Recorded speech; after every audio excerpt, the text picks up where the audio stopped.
সকলোকে মোৰ এটি নতুন ভিডিঅ'লৈ স্বাগতম জনাইছোঁ। ৰাতিপুৱা শুই উঠি আজি সোনকালে ভাতটো খাই দিলোঁ। মৰাণ যাবলগীয়া আছে, সোনকালে যাবলগীয়া আছে, কাম এটা আছে মানে। তাৰপৰা চাচু বায়ু পামগৈ আৰু গাড়ীখন উলিয়াই লৈছোঁ আৰু গাড়ী লৈ যাব লাগিব। গাড়ীখন উলিয়াই লৈছোঁ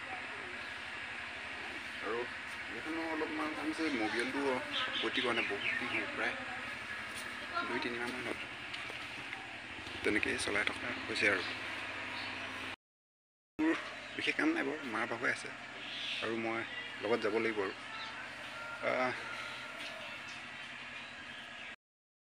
যাবলৈ বুলি ৰেডি হৈ ল'লোঁ, ওলালোৱে, গৈ থাকোঁ এতিয়া। বৰ্তমান মন পাৰ হৈ আহিলোঁ, মন পাৰ হৈ আছোঁহি চাচুবাৰীত। ইয়ালৈ আহিলে মানে ট্ৰেইনকে দেখি পাওঁ ক'লা, সেইটো কাৰণে ট্ৰেইনকে দেখাই দিছোঁ আৰু